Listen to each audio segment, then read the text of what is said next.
No, quería una nota aclaratoria un poco de la dinámica del día de hoy y de mañana, eh, sobre todo porque se encontraron, si alguien abrió un PowerPoint que tenía como títulos distintos a lo que habíamos presentado originalmente en la grilla, y les cuento un poco el entretelón de por qué se encontraron quienes pudieron ver, y ahora cuando vayamos viendo lo que pusimos allí, lo que volcamos en ese PowerPoint, cuál era el sentido de hacer una suerte de, de enroque entre lo que estábamos trabajando y vamos a trabajar en la unidad 3. Y simplemente es una cuestión, si quieren, didáctica, y es que obviamente una cosa es cómo se planifica un curso y otra muy diferente es cómo el curso va tomando temperatura, color, ritmo a medida que va ocurriendo. Entonces, bueno, por lo menos desde mi perspectiva, y Paula, seguramente hablo por Paula también, un curso que se plantea de una manera y se quiere encorsetar igual de esa manera, a pesar de que ocurren otras cosas en la clase o en las clases, la verdad que no resulta interesante. Digo, bueno, si la clase fue por algunos lugares y terminamos construyendo una narrativa determinada, bueno, lo mejor que nos puede pasar es revisar y presentar la unidad 3 de una manera un poco más, si quieren, más ajustada a derecho, o sea, más ajustada a lo que veníamos haciendo. Por eso es que ese PowerPoint, que en realidad tiene, básicamente, va a remitir a todo el material de la unidad 3 tal como la teníamos, lo que hicimos fue simplemente ordenarla distinta, como para poder generar esa suerte de continuidad entre lo que veníamos haciendo y lo que fue surgiendo, eh, y los perfiles, el feedback que teníamos de cada uno de ustedes, bueno, eso era, barajamos un poquito distinto y lo presentamos distinto a la unidad 3. Así que es la misma unidad, pero un poquito movida eh, las partecitas de esa unidad. Eso como aclaración.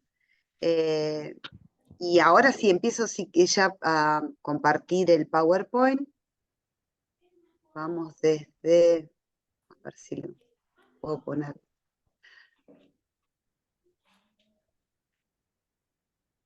Quiero, a ver, compartir desde el inicio y no se sale. Ahí está. Así que, bueno, por supuesto, como decimos siempre, frenamos, trabajamos con las preguntas de ustedes, con las devoluciones que nos vayan haciendo. Así que veo poco de ustedes, pero cualquier cosa, abren el micrófono o nos van diciendo. Bueno, el primer enroque. Un poco para jugar con, si quieren, la idea que veníamos trabajando de ese trasfondo de la modernidad, eh, pensamos en este juego entre promesas y monstruos, ¿no? Que un poco, si recuerdan algo de lo que habíamos trabajado en las primeras clases, es esta idea de que la modernidad da cuenta o pretende dar cuenta de algunas promesas, y también habíamos mencionado o habíamos jugado con esa palabrita de lo monstruoso para dar cuenta de todo lo que la modernidad deja por fuera de la mesa, ¿no? Y que dejándolo por fuera de la mesa, lejos de agotarlo, termina haciéndolo proliferar. Entonces, un poco jugando con esa imagen de las promesas y los monstruos, organizamos la estructura de ambas clases a modo de promesas efectivas. ¿Cuáles son las promesas? ¿Qué esperábamos de todo esto? ¿Cuáles eran? ¿Qué está pasando ahora? ¿Cuáles son las monstruosidades que podemos recuperar? Para pensar, obviamente. Y la pregunta, ¿qué promesas, si queremos, nos podemos hacer pensando y haciendo o trabajando en y desde la educación superior? Es un poco el juego de palabras con la que quisimos introducir la unidad 3. Dicho esto, lo que hicimos a continuación fue pensar otra vez, teniendo siempre el registro de cómo fuimos construyendo esta narrativa, cómo podríamos enlazar la unidad 1, la 2, con esta última, que es la unidad 3, donde trabajamos cuestiones no muy diversas, pero sí lo suficientemente amplias como para ver cómo todo se puede, cómo se puede enganchar todo con lo que veníamos diciendo. Si recuerdan lo que ustedes tenían en el programa y que algo de todo esto va a pasar entre hoy y mañana, íbamos a trabajar en un punto con sesgos, íbamos a trabajar con ello, eh, y también sobre cuestiones que tienen que ver con la subjetividad y los que producen los sesgos, y después más con cuestiones puramente tecnológicas, ¿no? Cómo es la actualidad en relación, por ejemplo, con la inteligencia artificial y cómo eso podría eventualmente afectar, o cómo ya de hecho está afectando a la educación. Esa articulación que pensamos posibles, había muchas, pero bueno, teníamos que hacernos propaganda, ¿no? Es un chistecito interno, pues era por ahí más sencillo recuperar algo que yo ya había hecho y que seguía un poco el eje de todo lo que habíamos trabajado hasta ahora, y es un video que simplemente es a modo de mapa de ruta de cómo articular eh, todas estas unidades, ¿no? Hay un micrófono, creo, abierto por allí, ¿puede ser? O porque escucho. ¿Qué es lo que se van a encontrar? Les decía un poco, sí. Ay, no sé, yo escucho que no sé si están preguntando algo o. No, está todo cerrado, Gade. Ah, bien. Entonces, alguna interferencita que tengo aquí. Bueno, entonces, ¿qué es lo que ocurre o qué es lo que va a pasar en ese video que se los dejamos para cuando puedan tomarse un ratito para ese video en particular?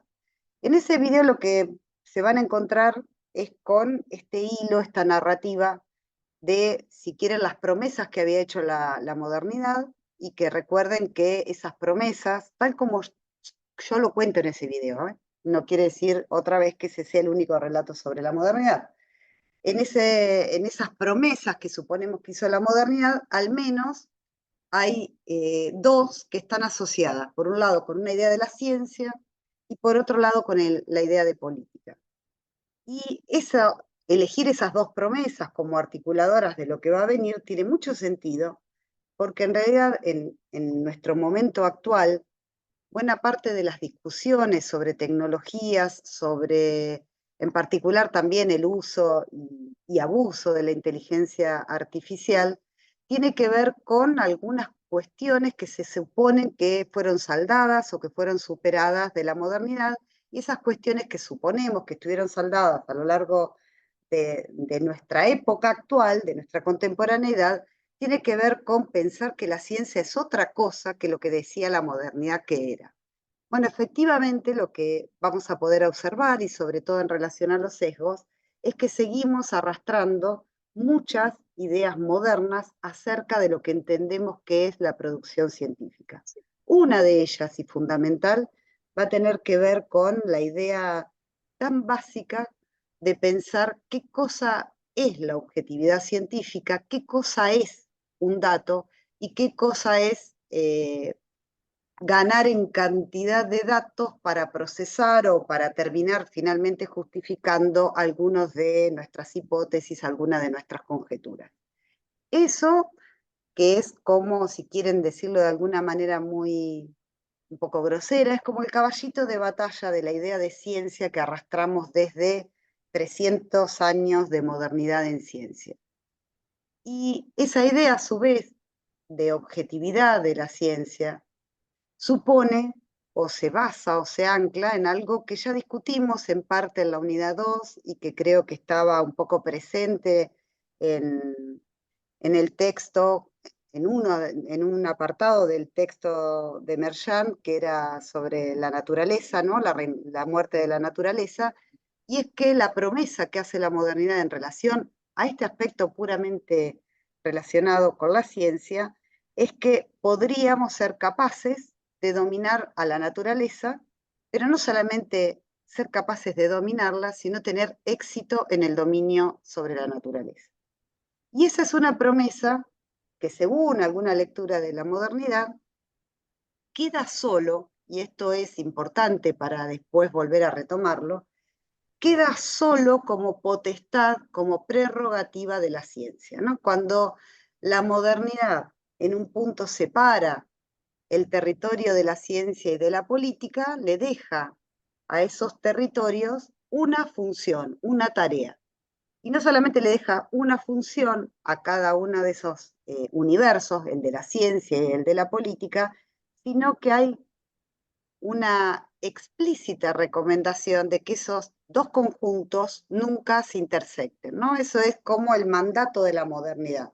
Hay una promesa, puedo dominar la naturaleza de manera exitosa, la ciencia, puedo ponerle fin a la miseria humana, y ese es el conjunto de la política, pero ambas promesas suponen la restricción de no unirse nunca.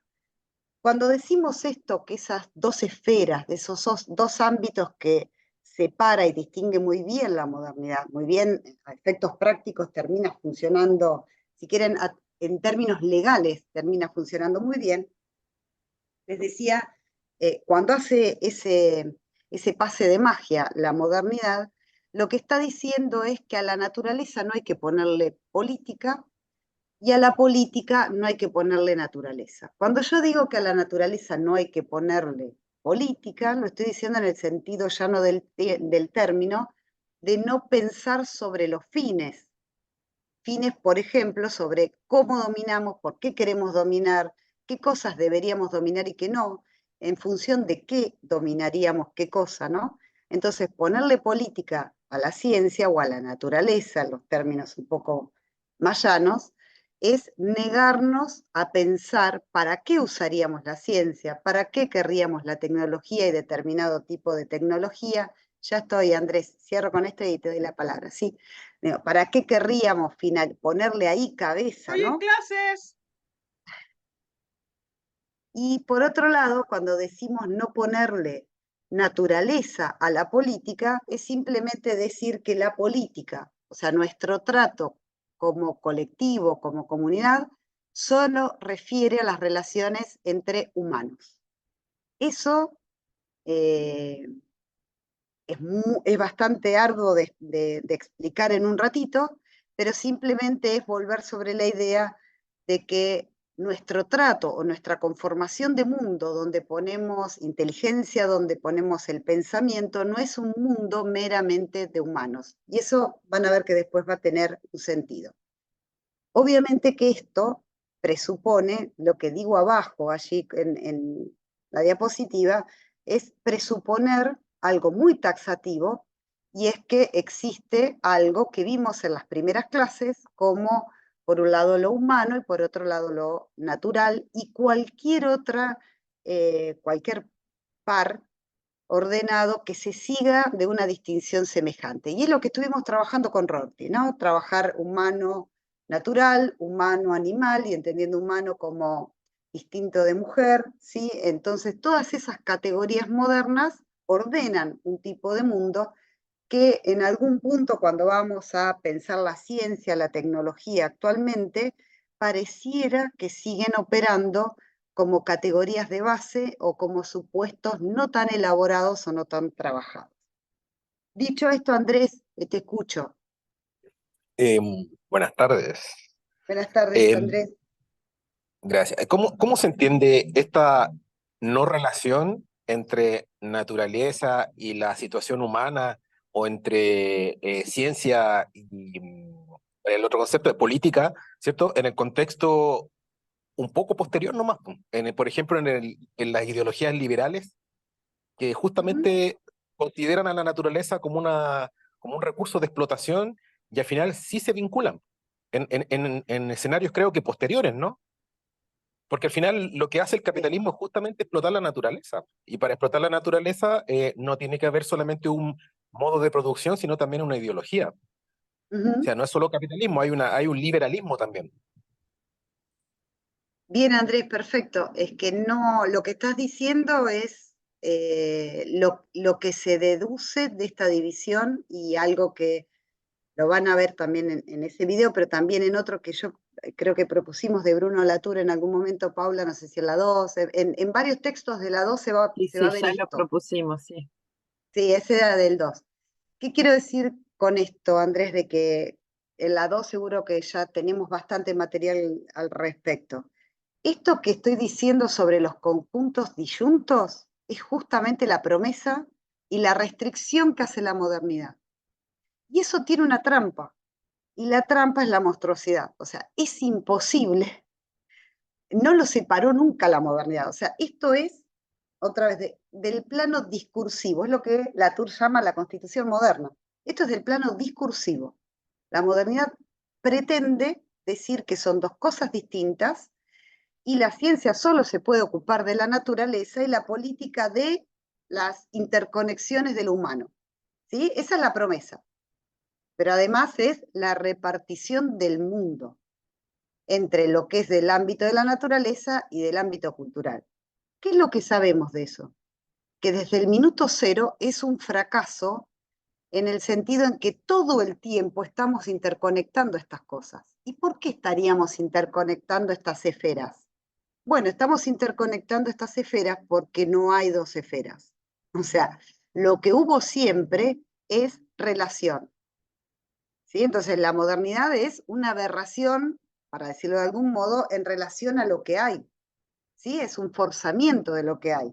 Es como decir que el hombre separa lo que ha unido a Dios, ¿no? Para decirlo de una manera hasta religiosa. Bueno, eso que es pura relación en el mundo, la modernidad lo separa. Pero claro, lo separa a nivel del discurso. Entonces, por debajo de eso que es discursivo, las relaciones se produjeron siempre. Esto que mencionás sobre el capitalismo, no necesitamos llegar al neoliberalismo.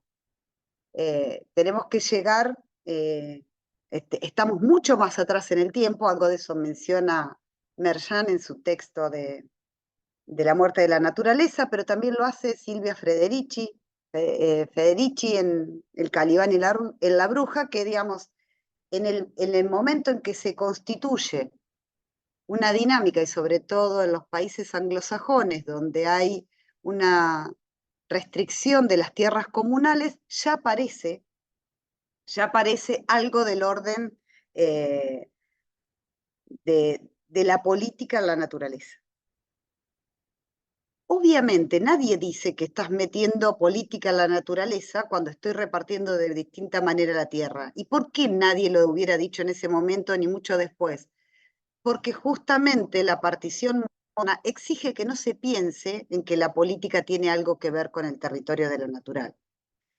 El producto final de quitarle política a la naturaleza es que el dominio se siguió manifestando de manera acelerada sin posibilidad de planearlo, o por lo menos sin posibilidad de hacer un planteamiento inteligente sobre esa aceleración del dominio de lo natural. Y es un poco lo que decía Dussel al comienzo, cuando veíamos los primeros videos de las primeras clases. Bueno, finalmente, toda la tecnología avanza de espaldas a lo que nosotros podemos decir o de lo que tengamos que decir al respecto. Entonces, esa promesa moderna, lo único que termina generando es su propia monstruosidad. ¿Por qué? Porque en parte siempre estuvo allí. Esa idea de lo relacional estuvo allí. ¿Quiénes, acá diríamos, no sé si usan ese dicho ustedes, pero probablemente sí, pero a río revuelto ganancia de pescadores? Claro que si yo no enuncio y no pienso o no le pongo cabeza a eso que está pasando sobre nuestra utilización de los recursos, alguien más lo va a hacer. Y el hecho que vos mencionaste bien, Andrés, de decir que el capitalismo habla de recursos, quiere decir que en un punto ganó la batalla no solo del mercado, sino también cultural, porque la naturaleza no es un recurso, o no lo es para quienes disputan algunas ideas de la modernidad. Ya pensarla como un recurso a la naturaleza es una forma, si queremos, capitalista de pensar a la naturaleza. ¿Sí? Es decir, bueno, si esto es un recurso, entonces puedo hacer uso, porque los recursos están para ser usados, pero la naturaleza no es solo un recurso o no debería ser un recurso. No sé si ahí, Andrés, contesté o empecé a contestar algo de lo que me preguntabas. Completamente. Ah, pero Sí, te diste cuenta que estamos de acuerdo, lo que vos decías estoy sí, completamente de claro. acuerdo, lo estaba traduciendo a mis términos, pero es lo mismo, Además son ¿sí? procesos, entonces también cualquier proyecto, especialmente uno de la envergadura como la modernidad, al momento de que se plantea desde grupos de poder, entonces van a tener que tener un discurso que muestre los puntos que parezcan buenos y nunca los puntos que parezcan desfavorecedores, la parte monstruosa, ¿cierto? Por lo Exacto, tanto, eso se va viendo de a poco. sí, sí, y Sí, el punto, sí, no, y ah, el punto es que hemos naturalizado ese discurso de la modernidad como el que está bien o el normal, o estamos inmersos en ese discurso. Entonces, el punto es también cuál es nuestra distancia crítica con este proceso en el que somos parte. exacto. Entiendo. Y no, Muchas sí, gracias por la respuesta.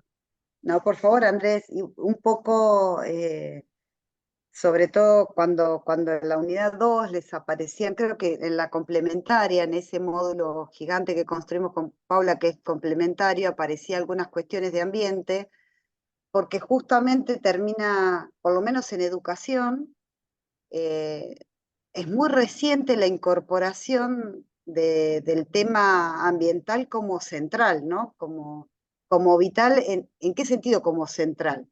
Como un problema o, sí, un área de discusión y de pensamiento que es más transversal. O sea, esto es bastante reciente.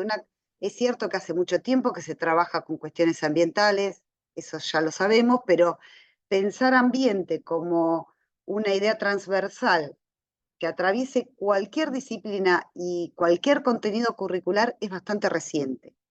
¿Y esto por qué? Porque, bueno, claramente seguimos siendo modernos en este aspecto. La naturaleza, el ambiente, vaya uno a saber qué cosa es lo otro, que está ahí independientemente de lo que yo haga y está ahí solo para ser un recurso para mi subsistencia, ¿no? Entonces, recién, eh, no hace tanto que se han incorporado estas cuestiones ambientales a disciplinas muy diversas, ¿no? Y de hecho, no sé si alcanzaron a ver en algún momento, si alguien le prestó atención, que en Argentina ahora tenemos una ley que se llama la Ley Yolanda, que es justamente para formar a los funcionarios y a las funcionarias del Estado justamente en temas ambientales. O sea, así como en Argentina fue con la ley Micaela sensibilización sobre género y violencia de género, lo mismo está pasando o se pretende hacer con la ley Yolanda, ¿no? Mostrar que eso es tan vital y tan necesario como cualquier otra cosa y más que cualquier otra cosa, ¿no? Porque de hecho la idea es transversalizar ese contenido. Entonces, que aparezcan en las currículas cuestiones ambientales por lo menos para el planteo de la educación superior en Argentina, es muy reciente. ¿Sí? No solamente en las carreras que se ocupan efectivamente de eso, sino en cualquier carrera. Y eso otra vez vuelve a marcar cuánto tiempo ha llevado pensar o ir en contra del pensamiento moderno. No sobre la acción de lo que ocurre en la monstruosidad, sino sobre el formateo de la modernidad de nuestras formas de pensar, ¿no? La naturaleza es un recurso, la ciencia se ocupa de eso independientemente de los intereses, eh, bueno, de cualquier tipo de interés, ¿no? Es totalmente objetiva justamente la ciencia porque no hay nada del orden de lo político, y nuevamente de lo político en un sentido muy llano, en sentido de lo comunitario, de las razones de la comunidad. Eso es sobre lo que se montó la idea de objetividad y lo seguimos llevando adelante en distintos lugares como si fuera la zanahoria sobre la que tenemos que ir, y eso nos deja pensar algunas otras cosas que son interesantes para pensar y que además son urgentes. O sea, el estado de nuestra naturaleza es urgente, es una cuestión realmente urgente. Bueno, hasta ahí no sé si me siguieron y pudieron prestar más o menos ¿Puedo seguir un poquito más? Avanzo. Michelle, te tengo a vos en vista, así que si vos me decís que sí, decís que sí por todo. Bueno, ahora, de esto que sabíamos o pensamos que la modernidad estructuró, estos conjuntos que no se mezclan y que sabemos que es mentira, pero a nivel de la manera de estructuración de nuestro discurso, eso sigue operando.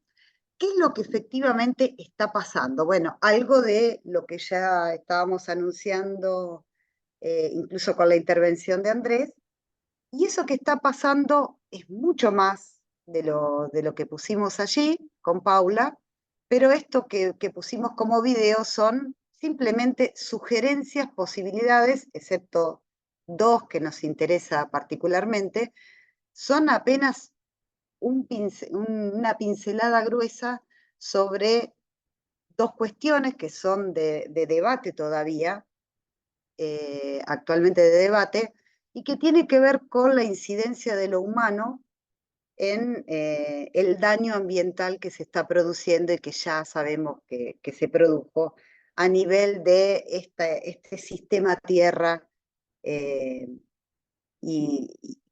vivimos, ¿no? La primera es algo que encontré, busqué un montón de videos. Me gustó porque hay, en algún punto aparece una cosa un poquito más técnica y menos filosófica, menos sociológica que en los otros videos.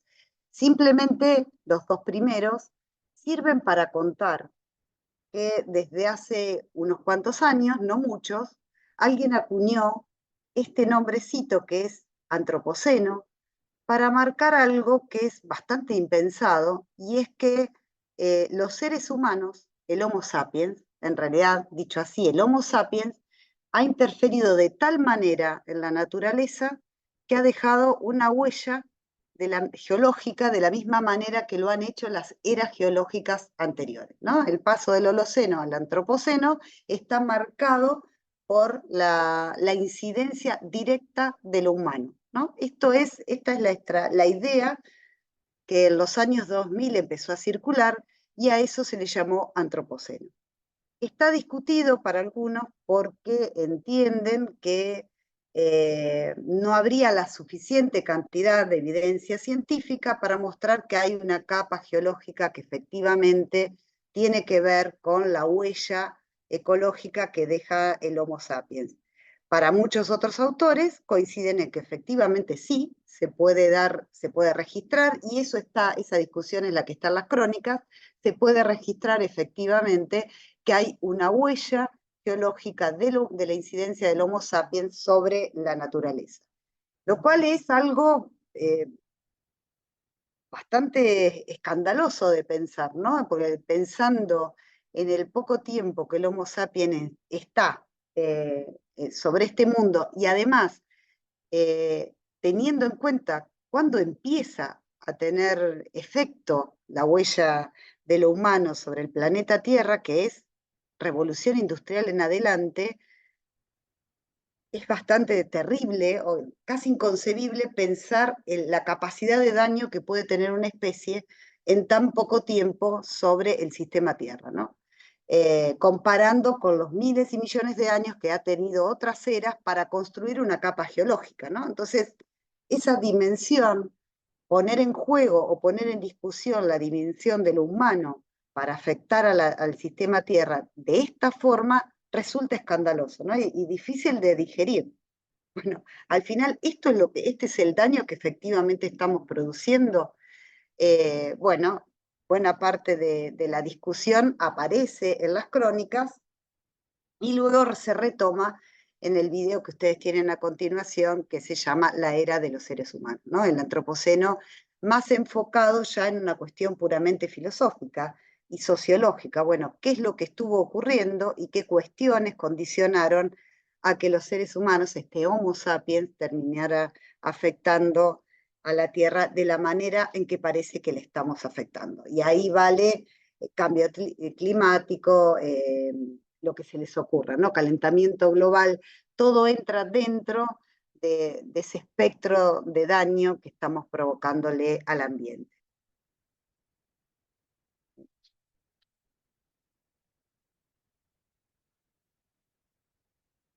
O sea, si ustedes se ponen a pensar,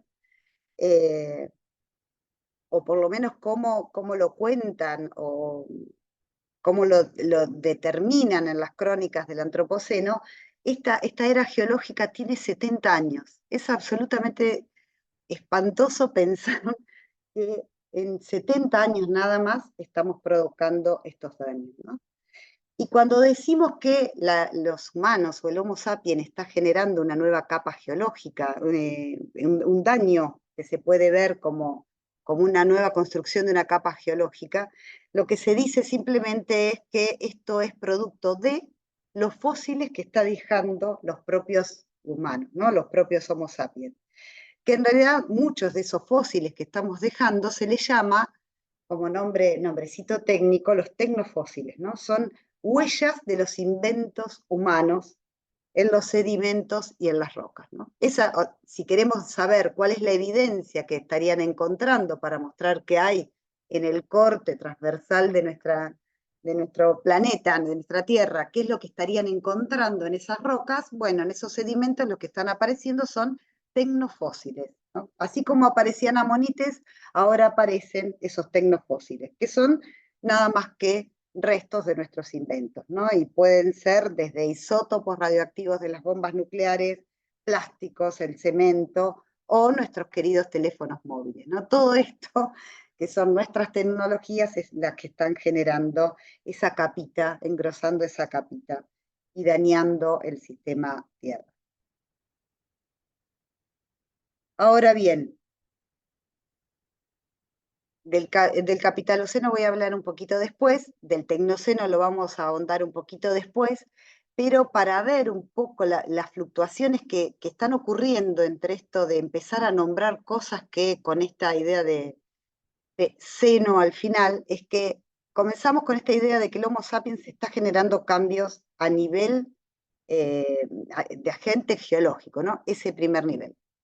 El capitaloceno lo que viene a hacer o lo que viene a recuperar es poner un acento muy, muy particular, no sobre cualquier incidencia del Homo sapiens, sino un Homo sapiens en particular. Y ahora vamos a ver eso porque me parece que ahí hay una vueltita de tuerca muy interesante para dar.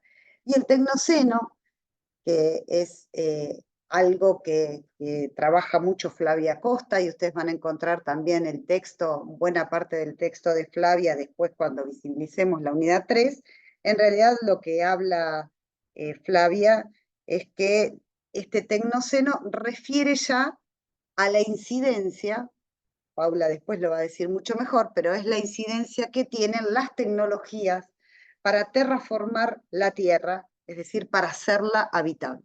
¿Qué incidencia tienen nuestras tecnologías en este momento en particular de la situación del planeta, ¿no? Y ya ahí fíjense que lo que termina modificándose, y de antropoceno pasamos al capitaloceno como ecuación más económico-política, en el tecnoceno ya pasamos a la tecnología, cualquier tecnología humana y el acento sobre el uso tecnológico en un planeta que se nos está muriendo, ¿no? En los tres casos estamos hablando de un planeta que se está muriendo o que lo estamos matando, para decirlo. Ahora, ¿dónde ponemos el acento? Es donde vamos a pensar si es un tecnoceno, si lo vamos a pensar como capitaloceno, si es lisa y llanamente antropoceno, y por qué habría que pensar en estas variantes. ¿Por qué no decimos antropoceno y listo? Bueno, porque depende qué variante estemos dando, es donde tenemos que poner el acento, ya sea para generar una política, ya sea para educar, ya sea en un nivel mucho más macro para lo que dice Flavia, para terraformar, o sea, hacer habitable este mundo. ¿Hasta ahí? Paula, si querés agregar, igual después seguimos hablando, pero si querés agregar algo. No, avancemos. No sé si hay preguntas o si se les quieren sugerir algún ejemplo donde podamos ver esta incidencia del antropoceno especialmente. Bueno, vamos bien. Vamos bien entonces, sí, creo que sí. Bueno, fíjense, un pequeño cuadrito que eso ustedes después lo pueden recuperar también del video que les dejamos allí de Capital Oceno, pero sí es cierto que fíjense cuál es el circuito que genera, o cómo pensamos este antropoceno, ¿no? El acento, ¿dónde está puesto del antropoceno? Lo primero es pensar que el antropoceno se define como la alteración del ambiente por el hombre, y eso se puede empezar a ubicar a partir de la Revolución Industrial, siglo XVIII, pero otra vez teniendo en mente que el aceleramiento de esa alteración es el resultado de los últimos 70, ¿no? Y esa revolución ambiental, obviamente, lo que ha generado es una crisis ambiental que tiene al menos dos grandes aristas, lo que llamamos calentamiento global, y que afecta, por otro lado, a una extinción en particular de especies, ¿no? Ya hubo 5 extinciones masivas de especies, estaríamos yendo hacia la sexta, ¿no?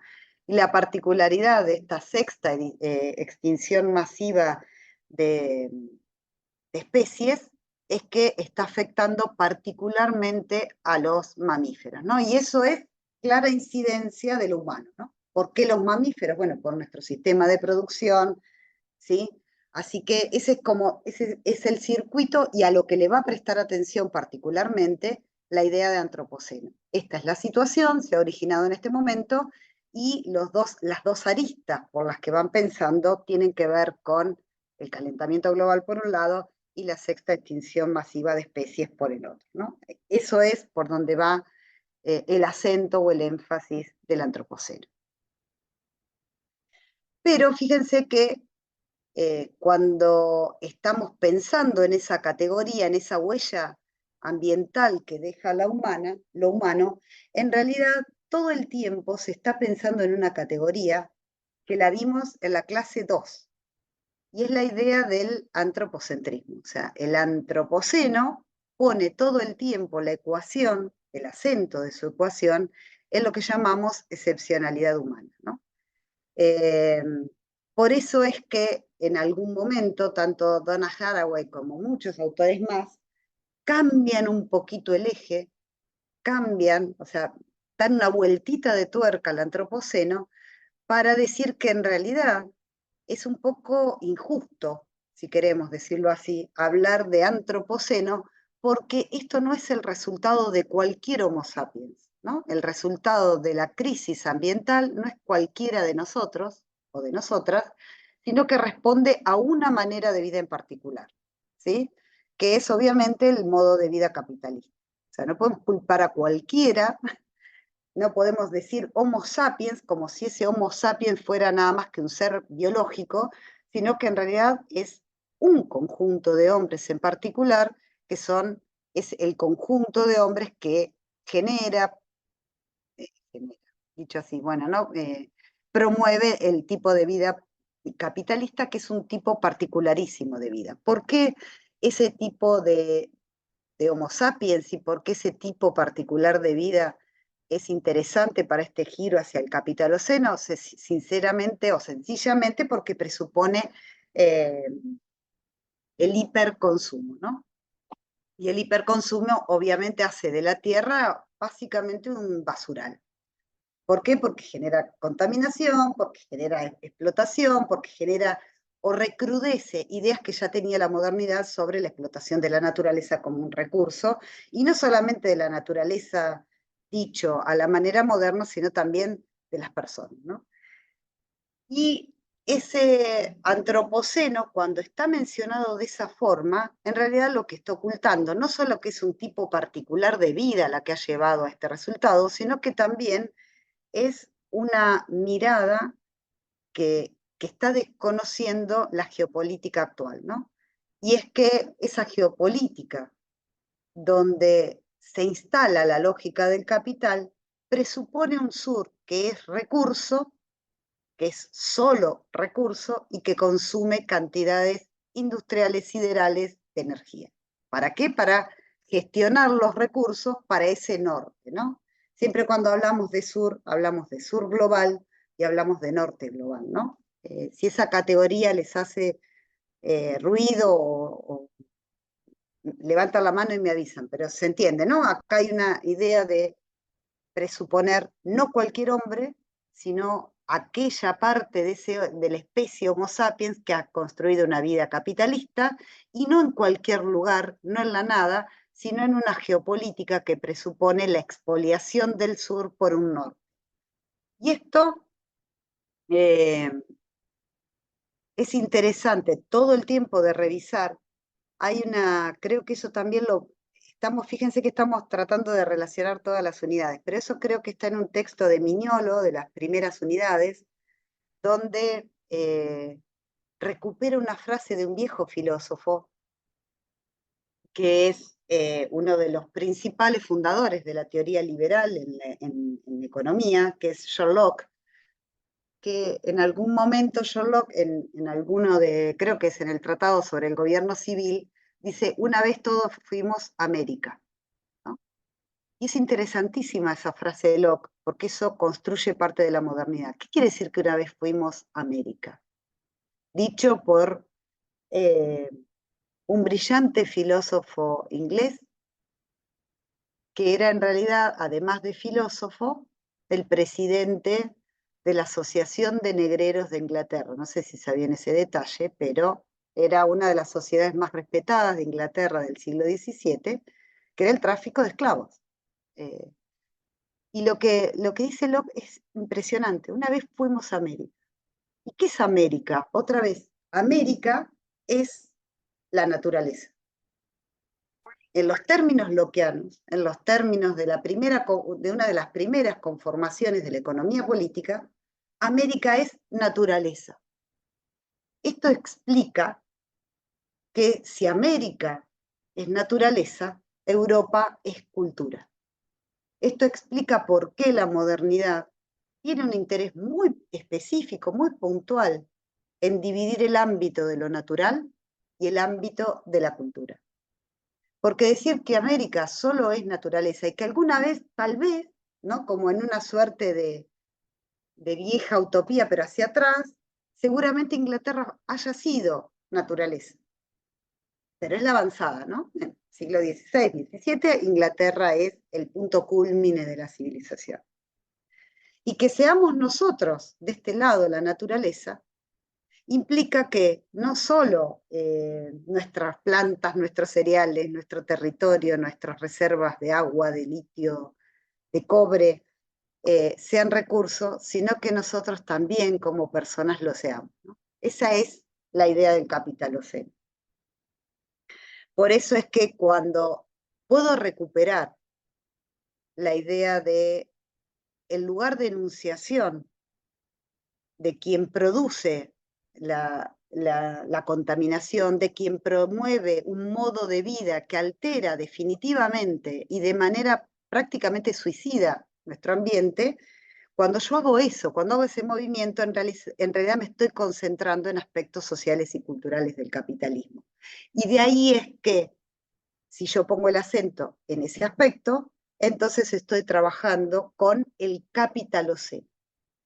¿Por qué, además de esto, debería interesarnos a los efectos de la narrativa que construimos acá?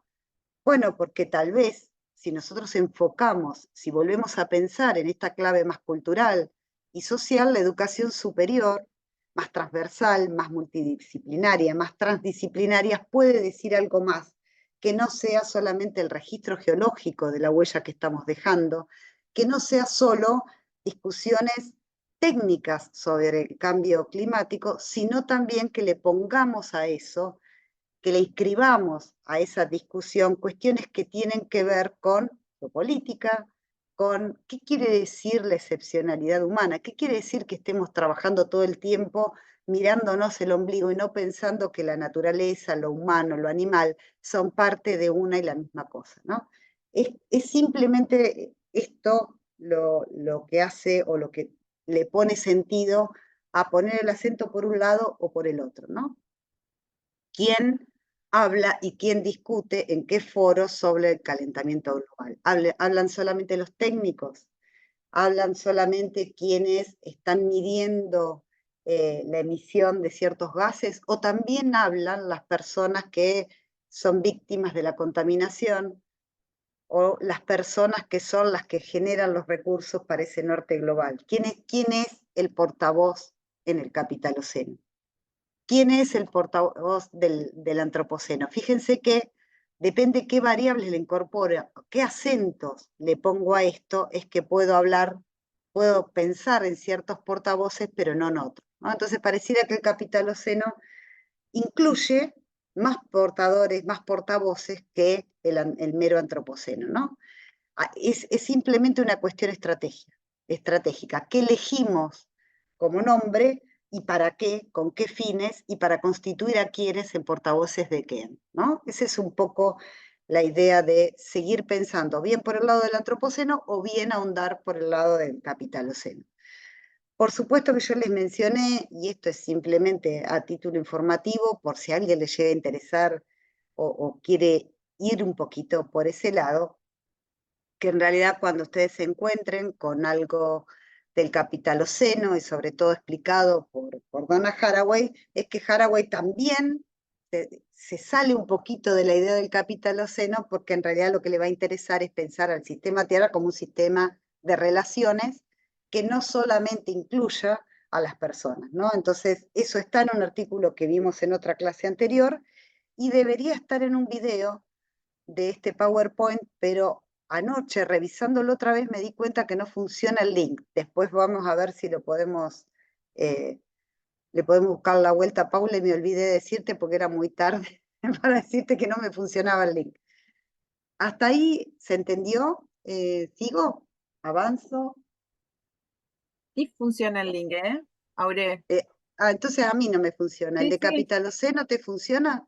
sí, sí, sí. Bueno, entonces es a mí. Por ahí en el PowerPoint el que yo quedó, a mí no me funcionaba. Chequeé recién el del PowerPoint y está funcionando. Entonces, un problema mío. Sí, Bueno, sí. José, sí, te escucho. Ahí prendí la cámara. Bien, viendo todas estas teorías, ¿no es cierto? Yo creo que todos estamos de acuerdo en que tienen cierto o alto porcentaje de realidad, pero ¿tienen alguna propuesta efectiva para poder cambiar esto? ¿O se queda solamente en la epistemología de la ciencia? Ajá, muy bien, José. A ver, hay distintas intervenciones. Pero antes de pasar a eso, primero, qué malo, José, porque esa pregunta no se hace. Porque son propuestas hermosas y siempre la pregunta del final es, pero bueno, ¿cuál es la acción política? Y hay algo muy interesante para decir, y que muchas veces estas teorías surgen obviamente en el norte global. Y eso ya tendría que decirnos algo, que por lo general eh, la potencia política es mucho más pobre de lo que nosotros en el sur podríamos pensar. ¿Sí?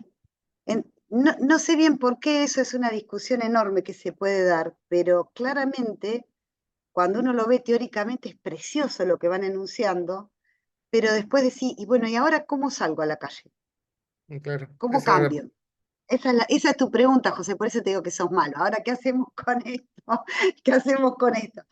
Y por lo general, pero esto es una, decir la hipótesis es una barbaridad, es abusar del lenguaje, pero es como una suerte de intuición.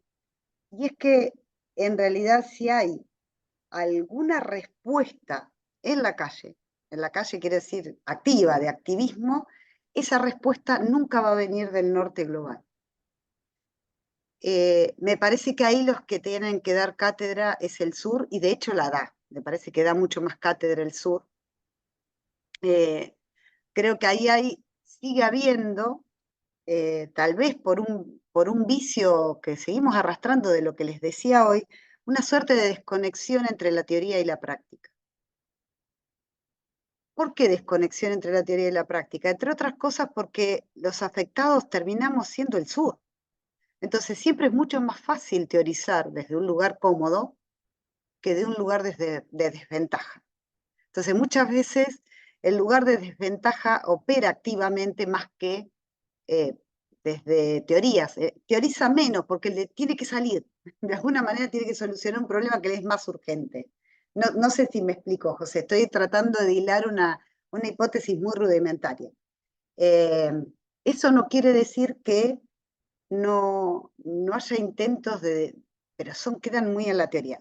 Pongo el caso de Haraway, que Haraway hace mucho trabajo de campo y recupera acciones, y ninguna acción que recupere, que tiene alguna potencia simbólica, en primer lugar, o efectiva, es una experiencia o un dato del norte global.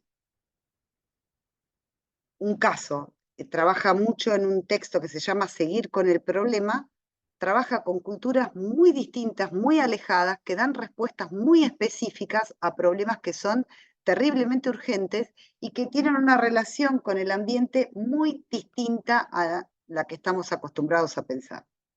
Es como si no hubiera en el norte global algo que pueda generar la sutura entre la teoría y la práctica que ya está construida desde esos nortes globales. No sé si estoy siendo muy clara, creo que no.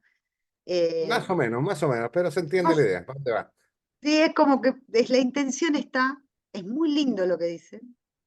De hecho, hay no sé si ese video lo tenemos oculto por ahí, pero sí lo tengo que revisar y después le digo a Paula que me ayude a buscarlo bien, porque hay una parte donde Haraway dice, no, yo no estoy buscando una solución, porque no la tengo, básicamente, y porque no creo que exista una solución para todos estos problemas.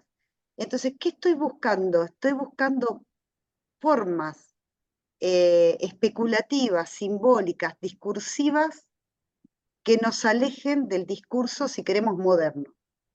Ella encuentra una potencia en el discurso que de hecho se nota, o sea, ¿cómo no va a tener potencia el discurso si estamos entrampados, incluso el norte, en que no puede unir la teoría con la práctica? ¿Cómo no va a tener potencia el discurso de la modernidad que ha hecho esa separación?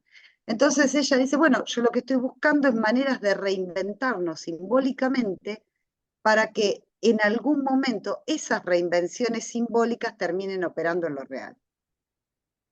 ¿Te das cuenta, José, que es la de mínima? Si vos estabas preguntando algo más o menos en el medio de máxima, estamos en la de mínima.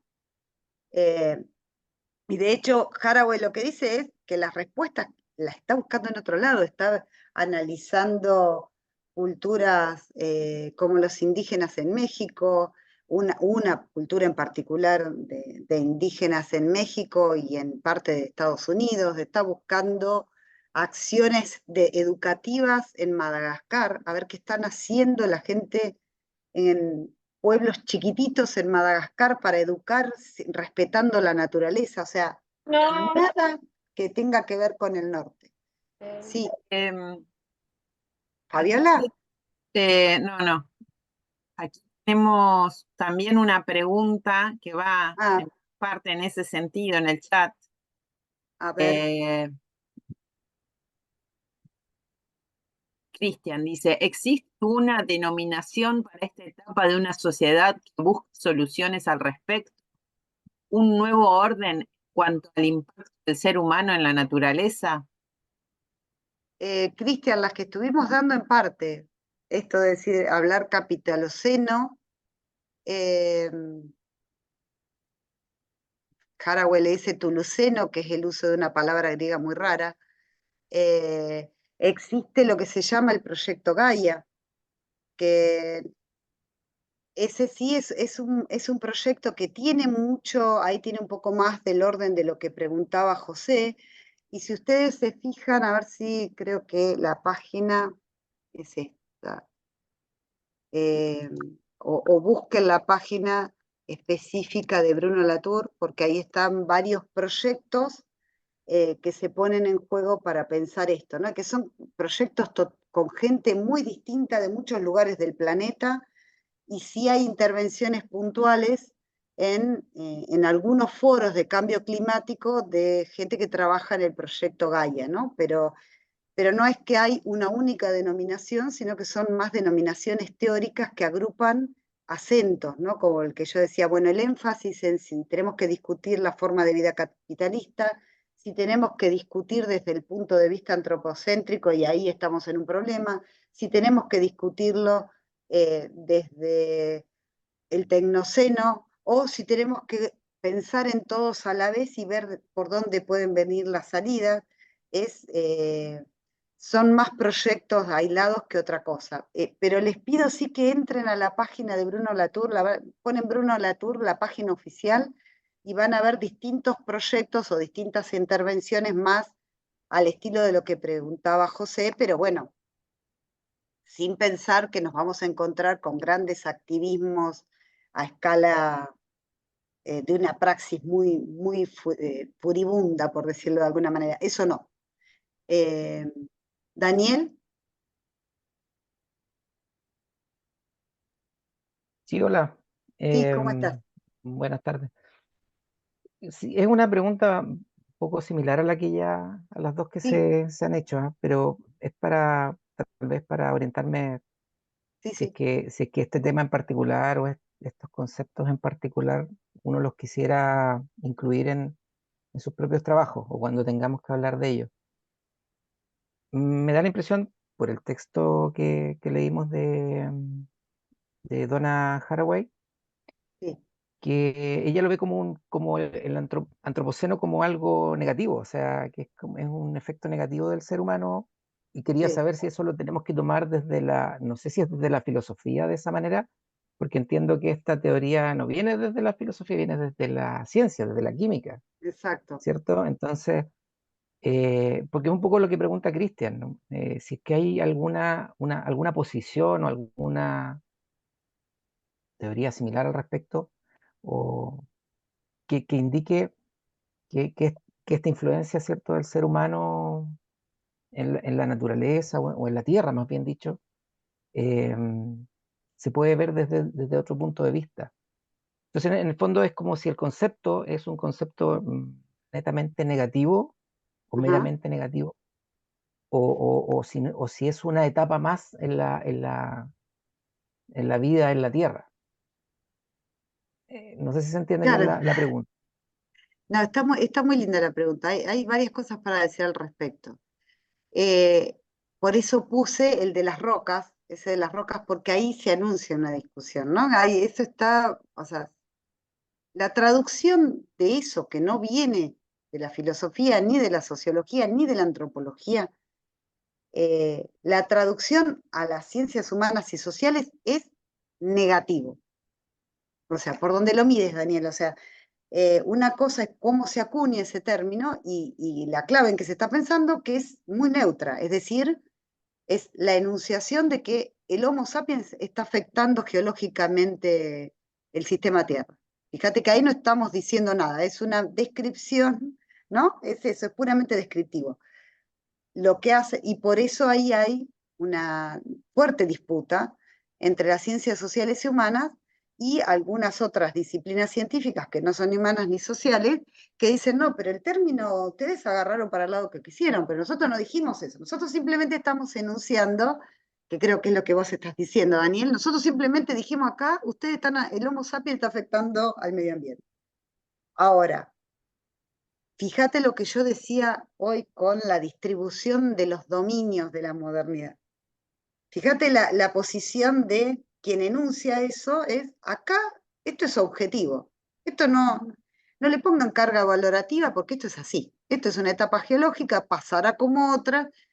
Probablemente la consecuencia es que no haya ningún humano para registrar que pasó esa etapa, ¿no? Y no sabemos qué forma de vida va a haber para registrar que esa etapa pasó y ahora hay otra era geológica. Incluso hay algunos que juegan con la idea de otra idea geológica nueva. Bueno, eh, pero también puede pasar que la Tierra quede totalmente destruida y no haya nada más no haya más Tierra. Pero está esa idea de, esto es un dato objetivo y no hay que decir más nada porque es un dato del mundo. Eso es decir, la ciencia se ocupa de la naturaleza, no le pongas política. Lo que están haciendo las ciencias humanas es decir, pero para, esta descripción que vos estás haciendo, que parece tan neutra y tan objetiva, no podemos decir nada más de eso, o en relación con eso sí, podemos decir que es un desastre o es escandaloso, entre otras cosas, porque es la primera vez que alguien, por lo menos que sepamos, se sabe juez y parte de la cuestión, ¿no? Es como decir, el resto de las edades geológicas no es un producto de nuestra, por lo menos, de nuestra incidencia directa.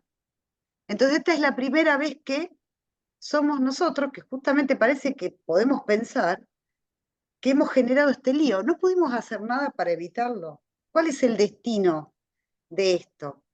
Es el fin de la especie, no hay nada que se pueda pensar, nada que aclarar, nada que decir, nada que distribuir responsabilidades. Ninguna de estas preguntas vale la pena. ¿Por qué tendríamos que hacerlas? ¿Qué podemos hacer si es que hay algo para hacer en relación con eso? Si es modificable, no modificable. ¿Qué podemos pensar de eso? Eso es decir a una parte de la ciencia, no a toda. Decir, mirá que esto no es solamente un dato, esto es otra cosa. Con esto yo puedo construir un montón de cuestiones a partir de ese dato. No sé si para remediar, Haraway después va a decir algo que es muy interesante. No sé si es para remediar o si para generar algún refugio futuro, no sé para qué, pero algo tenemos que decir al respecto. No sé si se entiende, Daniel. Es como, Sí, En ese ¿sí? sentido, pensaba en el nombre y en la propuesta de este seminario, que es Problemas contemporáneos en y de la educación superior. Y entonces la pregunta sería, bueno, ¿vemos estos problemas en nuestra práctica docente, investigativa? ¿Contemplamos este contexto? Eh, ¿Tenemos una sensibilidad que permita incorporar o problematizar desde esta perspectiva del antropoceno o pensar con esta sensibilidad qué está pasando en el ambiente, cómo hacemos uso de la naturaleza, la explotación? Eh, lo pregunto porque también considero que es desde la educación superior donde tenemos o debemos o tendríamos que generar respuestas, producción de conocimiento genuino y haciendo una síntesis entre las teorías existentes, las que van surgiendo y nuestras prácticas docentes investigativas. Entonces, también están, o sea, bienvenidas las preguntas, pero me parece que es no me parece, la idea también del seminario y nuestra propuesta es, bueno, con todo este contexto, esta problematización que les estamos brindando en tanto marco, ¿cómo lo sintetizan, cómo lo hacen que dialogue con sus prácticas, con sus prácticas docentes, investigativas y de gestión? ¿Sí? O sea, no es que esta es una materia teórica, sino que la idea es problematizar precisamente.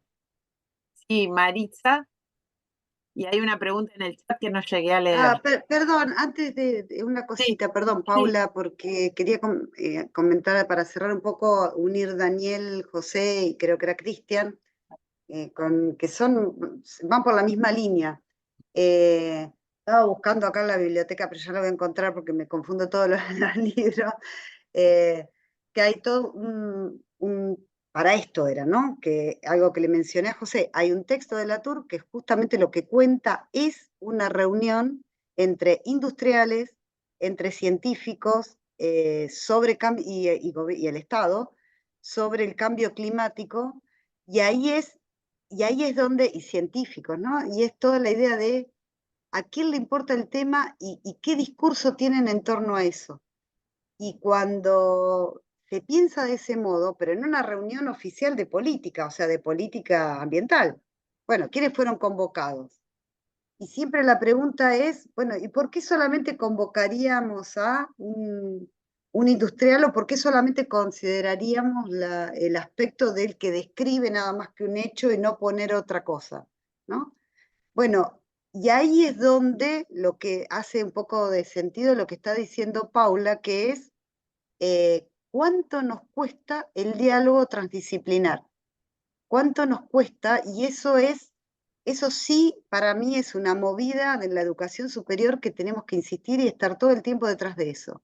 ¿Cuánto nos cuesta tener espacios curriculares donde haya donde estén representadas distintas disciplinas para que ocurra esto que está ocurriendo ahora?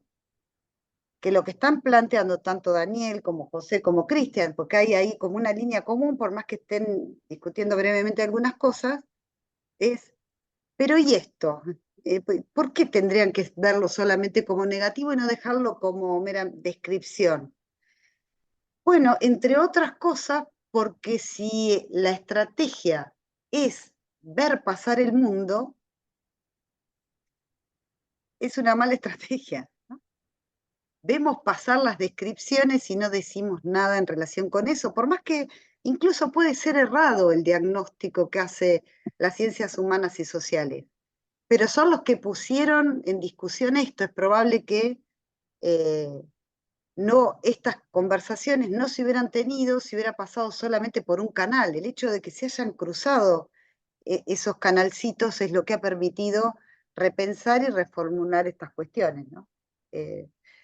Sí, perdón, Marisa, te damos la palabra y después seguimos con Cristian. Sí. Y José Eh, Esteban está planteó algo en el chat también. la verdad que yo quería plantear algo que me dejó más tranquila Paula, porque justamente cómo todo esto lo aplicamos o cómo lo vamos pensando en trabajar y ser como un aporte dentro de nuestros currículum. Yo he Sí. trabajado en los rediseños curriculares, bueno, imagínate, yo llevo la carrera de ingeniería comercial. Entonces, a mí todos estos textos, estos videos y lo que han ido comentando me ha llevado a ver cómo yo parto de nuevo con un rediseño curricular y cómo se involucra todo este tema del medio ambiente, de la naturaleza, dentro de los programas académicos. Eh, tengo una amiga que también trabaja en otra universidad y ella se dedica justamente a todo este tema de la naturaleza, es experta en aves.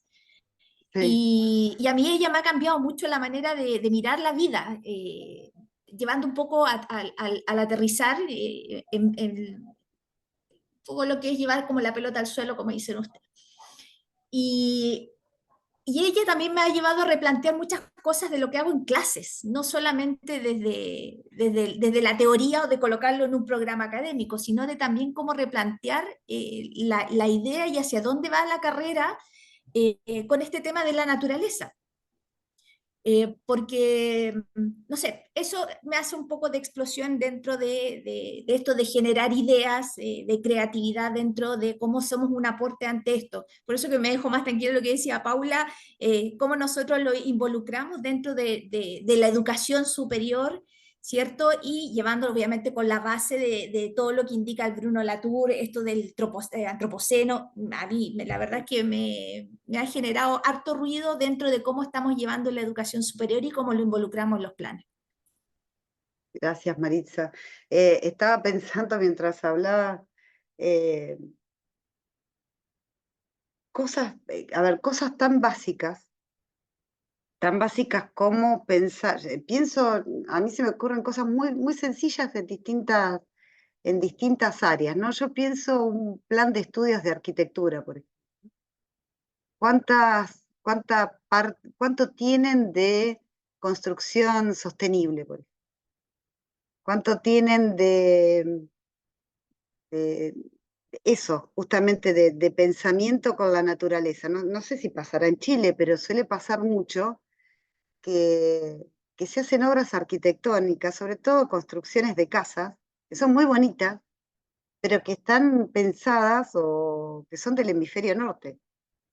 Entonces con nuestros veranos le pusiste todas las ventanas que dan justamente donde pega el sol temprano a la tarde, y es imposible, o sea, porque es poco económica la casa, ¿no?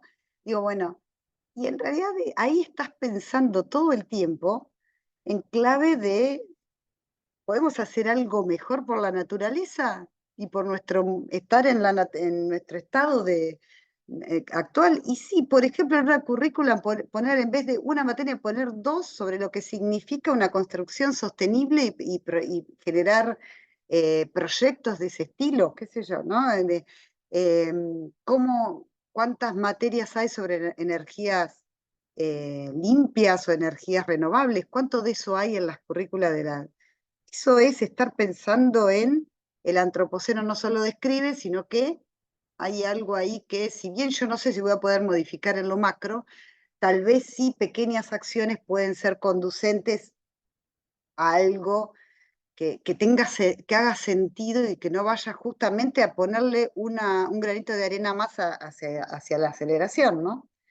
Digo, pienso en el caso de arquitectura, pero podés pensar en algo de ingeniería seguramente también y mucho, ¿no?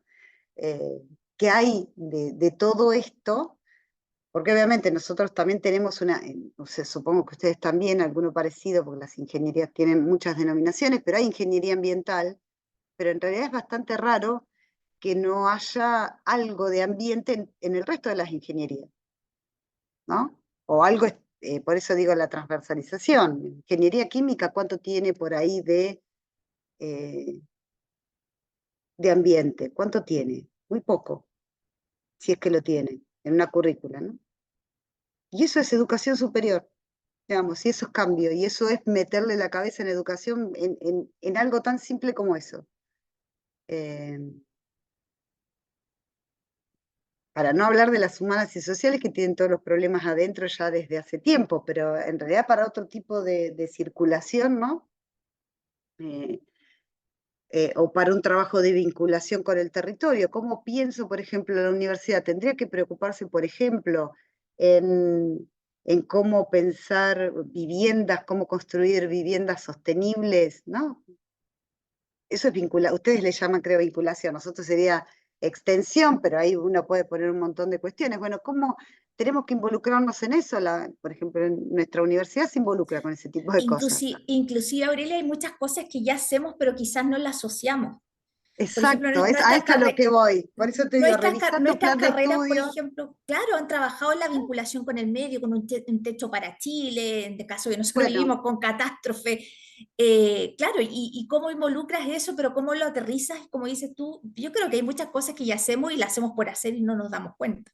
ese es el punto, Marisa. O sea, seguramente hay vinculación de todo tipo. Bueno, eso en moneda constante y sonante que, bueno, mire la teoría que está atrás y que podés vincular y decir, bueno, acá estoy aplicando en esta malla curricular, tengo transversalizado este problema.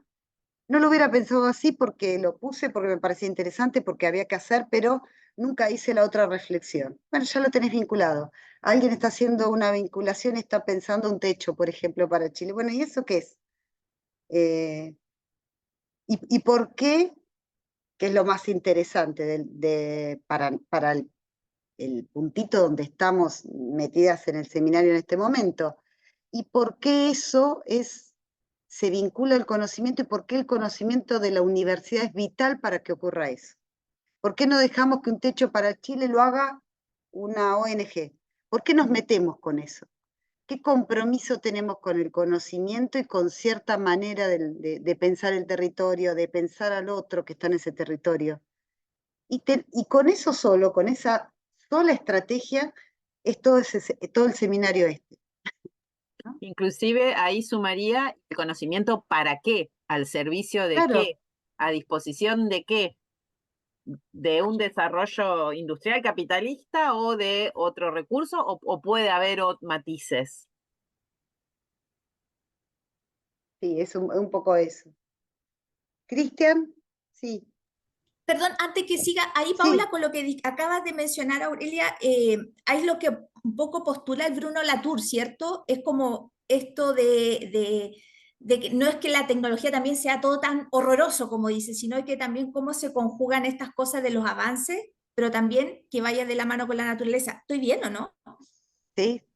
Sí, en ¿Sí? parte todos estos autores van por ese lado, por eso ahí le ponía a José que habría que pulir un poco lo que estaba diciendo de Haraway, porque nadie, ninguno de estos autores va a decir volvamos al punto cero, eh, de un punto cero de la naturaleza. Primero porque es imposible, no tiene ningún sentido, y no es que, además, esto ya está, que es un poco, creo, por donde estaba Daniel. Esto, bueno, esto es un hecho, esto ya está. Entonces, no es que, bueno, ahora tiremos todo, quememos televisores, celulares, no ese es el sentido, sino, bueno, hay algo más para aportar, hay algo más para hacer, hay algo más que tengamos que aprender de otras culturas, de otros saberes, hay algo más que podamos incorporar para recordarnos. Lo principal, y tan básico como esto, para recordarnos que somos parte de lo que estamos destruyendo, nada más que esto, y que parece tan obvio, pero bueno, ese es un poco el trabajo del pensamiento, revelar lo obvio, decir, vos te acordás que no es que sos cultura, es que vos tenés un andamiaje biológico por ahí, tenés cultura, tenés varias capas y ahora nos agregaron una tercera capa, o sea, nos agregamos una tercera capa que es la tecnológica, como si tenemos biología, cultura y además cultura tecnológica, y somos como esa cebolla que integra todos esos ámbitos. Entonces, es el recordatorio de que frenemos un poquito en la medida en que podamos y en los espacios que podamos, porque algo más tendríamos que poder pensar, que no es volver a un punto cero inexistente, que sería una fabulación, sino simplemente qué cosas podemos aportar en la medida en que nos reconozcamos como juez y parte de este proceso. Es un poco más atrás y más sencillo, ¿no? Eso sería. Cristian. Sí, bueno, y comentarle un poco lo que ha sido febrero. Ha sido súper Sí. intenso con las temáticas porque efectivamente una de las cosas que he pensado todos estos días es cómo poder insertar a la idea original de investigación y hacer nexo con las temáticas que hemos estado viendo, que me ha Sí. costado mucho. O sea, he tenido las peores pesadillas con esto, me he torturado millones, pero sí agradezco y les doy una felicitación en este sentido, de que yo creo que nos han movido el piso desde el punto de vista de ampliar la mirada de las problemáticas en el mundo de la educación. Creo que y por lo mismo uno empieza a pololear con estas ideas y a tentarse con querer incluir, incorporar estas temáticas en el tema original, que resulta súper complejo porque en realidad son tan diversos y además creo que la mayoría no los habíamos pensado, pero sí creo que la universidad tiene que cumplir un rol en concordancia con los niveles anteriores de la educación, porque creo que esto es lo que se habla, tiene harto que ver con enseñarle a las personas a vivir en sociedad, a ser responsables de sus actos, a pensar en que tiene que haber un futuro, y por eso también yo me detenía un poco en cuál puede ser la denominación de este etapa o movimiento, ¿no es cierto?, que ya se da cuenta del impacto que hemos tenido como especie, ¿cierto? Y que incluso yo decía, a lo mejor si hablamos de la geología, quizás y en el futuro alguien analizara las capas geológicas, se van a dar cuenta que tuvimos un tiempo de crisis y van a vincular la falta de una política en ese sentido, y luego se van a dar cuenta que tratamos de salir de la crisis y había detrás de eso una política también que trató de cambiarle el rumbo a las cosas. Desde este Sí. punto de vista yo decía, ¿cómo a kinesiología, que es mi tema, le meto estas cosas, ¿no es cierto?, a la tecnología? Claro, yo decía, en realidad nosotros, por ejemplo, somos productores de desechos biológicos, somos Claro. productores de desechos tecnológicos, y la verdad es que con este afán de acortar las carreras y hacerlas cada vez más especialistas, se pierde también el espacio para incorporar contenidos curriculares que tengan que ver con estos elementos que no son disciplinares necesariamente, sino que son más transversales, pero que son súper importantes. Y es más, también yo lo pensaba, porque yo soy bastante ecológico en realidad, pensaba un poco el rol de la universidad en la educación para la vida y particularmente para las personas mayores, que viven estas Claro. problemáticas, sobre todo cuando viven en pobreza, marginados, no tuvieron la oportunidad, pero que quieren hacer parte, ¿no es cierto?, del grupo de personas que busca la solución. Era más un ejercicio reflexivo y las felicitaciones que les quería dar por haberme movido el piso un mes entero. Gracias, muchas gracias, Cristian. Sí. Hago un agregado a lo que menciona Cristian y si les parece hacemos un pequeño cortecito para que vayan a buscar un cafecito, lo que quieran. Pero el agregado que quería hacerle a Cristian, que en parte todo esto, esta reflexión sobre las categorías que estamos usando, que entiendo que que no, para alguien que viene de otra disciplina puede generarle problemas, pero todas estas categorías en realidad terminan operando sobre algo que es fundamental para lo que estabas mencionando y para tu disciplina, y es que presuponen todo el tiempo una desconexión entre el cuerpo y la mente. O sea, parte de la modernidad y parte de la estrategia de la modernidad también es separar el cuerpo y la mente. Y muchos estudios sobre la corporalidad, ¿no?, arrastran los vicios de lo moderno. Entonces también una perspectiva que se hace cargo de que cuerpo y mente tal vez sean dos maneras para referirnos a lo mismo, pueden generar una práctica distinta, o deberían generar una práctica distinta para el área de la salud, ¿no? Entonces, también ahí podés después terminar llevando aguas para tu molino, ¿no? Bueno, ¿cómo estoy cuando enseño, cuando miro también otra vez la currícula de kinesiología? ¿Qué pienso que es el cuerpo? ¿Qué pienso que es la categoría de salud? Pienso que hay algo que pueda modificar el estado de un cuerpo si modifico el estado del ambiente, por ejemplo, si modifico o si pienso, por ejemplo, en cuestiones como el efecto placebo, si pienso que en realidad eso que tengo enfrente cuando estoy tratando no es mi mero cuerpo, sino que es otra cosa. No sé, hay un montón de reflexiones que se derivan justamente de disputarle a la modernidad un dualismo. En el caso de salud, claramente mente-cuerpo, ¿no? Entonces, por ahí hay cosas para pensar y que podrían ser útiles. Digo dos cosas nada más. Algunos trabajos de Le Breton, que es un antropólogo francés, que trabaja sobre antropología del cuerpo, eso puede ser muy interesante para trabajar y que podría darte si querés un poquito acercarte más al anclaje, unificando un poco las ideas de la modernidad y las críticas a la modernidad con el cuerpo, con la antropología del cuerpo. Ahí te cambia el eje y mucho para pensar cómo podría ser también no sé, una manera distinta de enfocar el problema de tu disciplina. Te lo voy a buscar bien Perdón. ¿Podrías repetir el autor, por favor? Sí, También es el mismo David problema. Le Breton. Ahí lo anotamos. Yo lo anotamos. Pero estoy tratando de encontrarte. Sí. Ya lo copio.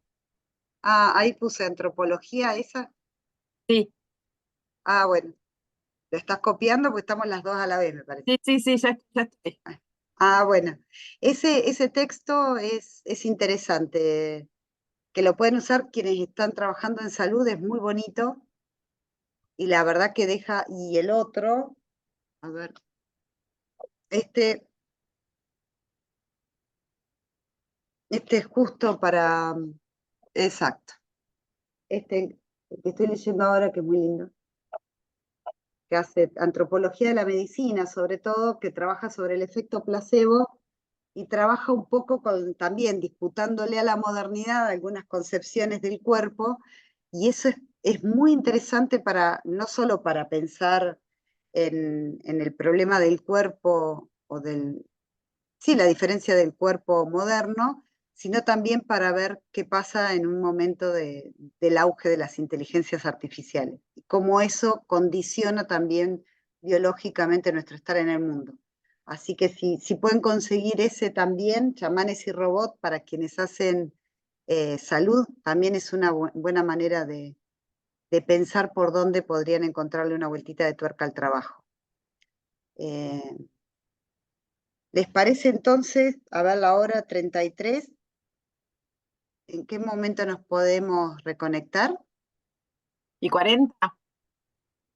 ¿Les parece? 33 vamos y 40 son 7 minutos, vamos a dar 45. Bueno, perdón, Aure, ¿es antropología del cerebro, el de Bartra?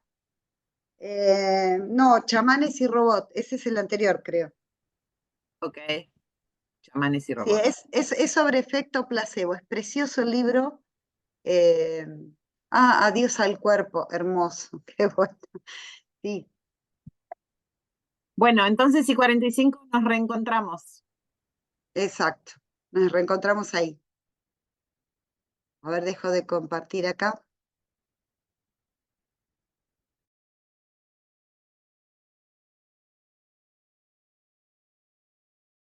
Algo que se presupone que tiene que ver con distinguir dualismo de dualidad. Entonces, bueno, el Ya, dualismo como una cuestión, porque yo puedo decir que el campo y la ciudad son dualidades, son dos términos, es eso, es una dualidad, y una muy distinta es hablar en términos de dualismo. ¿Por qué? Porque el dualismo propiamente dicho es una distinción metafísica, o sea, una distinción ontológica o metafísica, depende cómo estemos diciendo en cada caso, ¿no? Entonces, muchas veces lo que hace el pensamiento moderno, tengo que buscarte, pero lo voy a hacer para darte la información exacta. ajá, Sí, pero muy interesante eso de dualismo y dualidad, súper interesante, eso también es un aporte. Y quiero hacer es una que consulta a propósito sí, de, yo puedo cambiar el concepto de dicotomía y hablar, por ejemplo, de, ¿cuál era el que era metafísico? ¿Dualismo? ¿O el otro? dualismo, ¿O dual? claro. ¿Viste esto que estábamos haciendo, Andrés, de decir, bueno, la modernidad se para en dos conjuntos? Claro, Bueno, una cosa es la dualidad, es decir, una cosa es naturaleza y otra cosa cultura, otra cosa es decir que esos dos conjuntos, esa dualidad remite a un dualismo en el mundo. O sea, que el ya, mundo está estructurado de la manera que digo, eso es dualismo. Lo que suele pasar a nivel del pensamiento es que muchas veces pasa uno por el otro cuando no es así. Y claro, esta idea de la dualidad o del pensamiento dualista, es tan viejo eh, como la filosofía, porque, y tal vez ni siquiera sea un problema que se inicia en la filosofía, mm, sino que también esto, qué sé yo, el pensamiento, arrastramos también algún contacto con aquel oriente un poco más lejanito claro. que Yin y tiene el que ver yang. con el maniqueísmo, ¿no? El maniqueísmo ha estructurado el pensamiento dualista por excelencia a lo largo de la Ya. historia. Profesora, Eh, ¿y alguno de estos conceptos puede ser reemplazable por el de dicotomía? ¿Pueden ser yo sinónimos? usaría más dualismo que dicotomía, Ya, usaría dualidad, dualismo, sería por ahí ya, interesante, y para la cuestión de urbano, ajá, usaría uno que lo cité hoy, creo que era Calibán y la Bruja, ese es interesante, que es de Federici. Ese es un texto interesante porque justamente lo que hace es mostrar en qué momento puntual de la historia aparece eh, una repartición de tierras que genera el movimiento de las ciudades y de lo rural. Eso es muy ya. interesante. Y después, no me acuerdo quién mencionó a alguien que trabajaba con ornitología, creo que era Maritza, pero algo que es muy lindo, que es la discusión sobre la categoría de territorio, es precioso, es habitar como un pájaro. Ah, que si usted me mandó ahí la referencia, me mandó hasta una cita. Exacto. Sí, y después está Ese Andrés, usalo si lo podés usar porque es un... sí, sí, sí, por supuesto que sí. Y después está Ángel Rama y la ciudad letrada. También hace la distinción entre ciudad y campo. Es, exacto. Claro. Después Profesora, y buscamos a ver si hay alguna división más para hablar de dualismo, ¿no? claro, porque ahora para no desconectarnos tanto del hilo de la clase, aunque esto igual está vinculado, pero es como muy personal, pues como de mi trabajo. Entonces, No, para no, no no, quitar pero más está muy tiempo. bien y mañana vamos a seguir avanzando sobre cuestiones más particulares de ustedes porque esto es lo que estuvimos haciendo hoy es discutir que existiera un dualismo, ¿no? Ujú. Así que eh, eso está claro que todo el tiempo la modernidad confunde mucho, pero más allá de eso, digamos, nuestra lógica occidental se estructura obviamente eh, de manera dualista, o sea, eso está claro, o sea, nuestra estructura lógica justamente son tres principios de la lógica clásica nuestra, ¿no? El de identidad, el de no contradicción y el del tercero excluido. O sea, nuestra forma de pensar siempre es dualista. Ok, Obviamente entiendo. hay otras lógicas difusas, como querramos, pero la lógica que estructura nuestro lenguaje es dualista. O sea, nos cuesta mucho, por eso es tan difícil no pensar en pares ordenados, porque es 1-0, es como estar en la Matrix, 1-0 todo el tiempo, ¿no? Es Claro, eso. sí, es verdad. Muchas gracias. Muchas No, por gracias. favor. A ver, yo me gustaría terminar, si les parece, con una sola presentación y dejar para mañana ya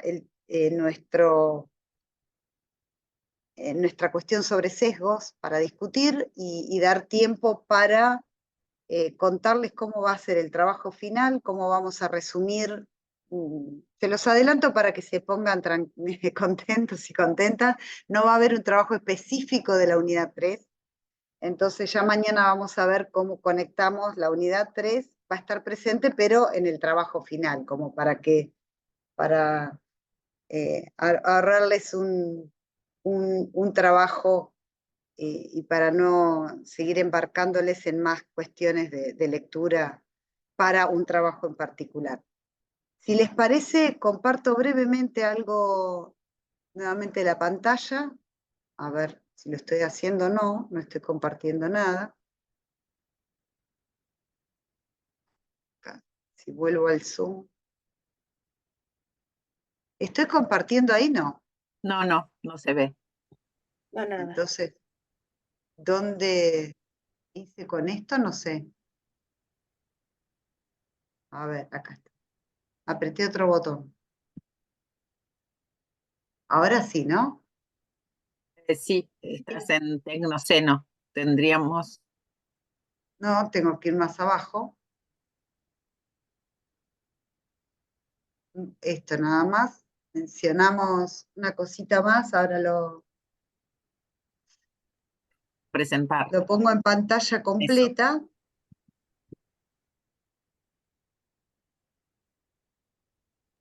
Ahí está, ok. Ahí no, un poco más. Me fui mucho, ahí está. Ahí está. No, una cosa que puede servir, que se los quiero mencionar por si puede servir para algo más, y sobre todo para la discusión que tuvimos en la primera partecita, que lo que hace, algo que ya les mencioné, ¿no? Donna Haraway, es usar alguna clasificación distinta para el antropoceno, justamente porque antropoceno sigue teniendo ese resabio moderno de separar lo humano de todo lo demás, y en ese sentido lo que termina haciendo Haraway es comentando esto del capitaloceno y el otro nombre que le llama el tuluceno, es que la historia que nos contamos siempre es una historia desde la perspectiva humana y es muy difícil que sea de otro modo, pero lo que nos faltaría hacer para completar la historia humana es reconocer que esa historia humana no solo fue construida por humanos, sino que fue construida por una relación entre humanos, otros seres vivos y también por las máquinas, porque eso es lo que nos va a permitir entrar mañana un poco más de lleno a la cuestión de nuestra sociedad informática, ¿no? O sociedad de la información, que es tal vez una de las denominaciones más comunes por otras razones de nuestro estar actual en el mundo, ¿no? Y esa idea de que nuestra historia está conformada por otros seres y por máquinas tiene que ver con otra idea muy fundamental y que también está siendo muy discutida, y que es la idea del cyborg, ¿no? La respuesta no moderna de Haraway a la distinción entre humano y el resto es la idea del cyborg, ¿no? Que es la idea de un cuerpo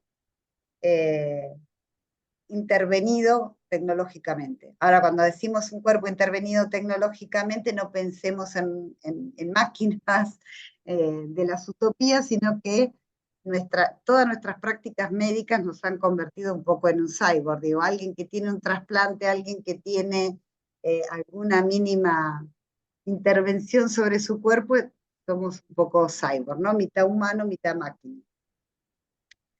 Y en este planteo, que es simplemente para revisar una idea que puede servir para alguno de los trabajos, es que lo que termina haciendo Haraway como reflexión epistemológica acerca de esta situación actual y el entrecruzamiento entre distintos tipos de ciencias o entre distintas disciplinas, es disputarle a la modernidad no solo la concepción del humano, que sería reemplazado por este ser mitad humana, mitad máquina, que es un cyborg y que es un poco ficcional, pero a la vez también con un fuerte componente político, es disputarle a la modernidad, les decía, la categoría de objetividad, que es con lo que un poco empezamos la clase de hoy, ¿no?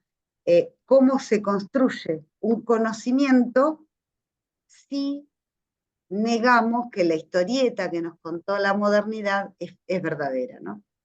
Si nos situamos en otra manera de pensar el conocimiento, entonces tenemos que pensar que todo conocimiento es situado, que todo conocimiento está conformado por perspectivas y que lejos de pensar a la objetividad como el producto de un discurso único o de una manera única de ver el mundo, Haraway termina creyendo que la única manera de construir objetividad es a través de la diversidad, ¿no? Y a través de la idea de que todo pensamiento es colectivo. Esa es una idea que va a tener mucho sentido para hablar de los sesgos después, pero quería dejárselos planteado porque esto explica también cómo contar desde otro lugar la historia del conocimiento y la historia de nuestra relación con el conocimiento. ¿Qué quiere decir que la producción de conocimiento siempre es situada? Y cómo eso podría eventualmente ayudarnos a pensar, sin riesgo a perder la objetividad, un conocimiento dentro de nuestras universidades particularísimas, ¿no? Pongo este acento aquí porque muchas veces lo que se suele pensar que las universidades deberían tener un tipo de procesamiento de conocimiento o un tipo de currícula específica sobre ciertos conocimientos, porque ese es el conocimiento que está consagrado como objetivo, etcétera, etcétera, ¿no? Y lo que está diciendo Haraway es que es imposible la existencia de un conocimiento que no esté situado, ¿no? El conocimiento desde ninguna parte.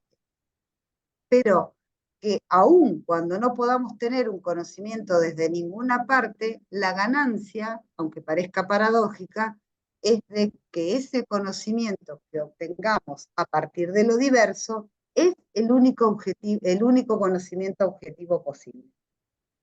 Y eso sí, permite pensar qué saberes, qué tipo de maneras de pensar el conocimiento disciplinar podríamos hacer introducir en nuestras aulas, en nuestras gestiones, en nuestras universidades. Lo dejo simplemente como anotación marginal para que podamos pensar a partir de mañana. Sí, y Lo que pregunta, sí.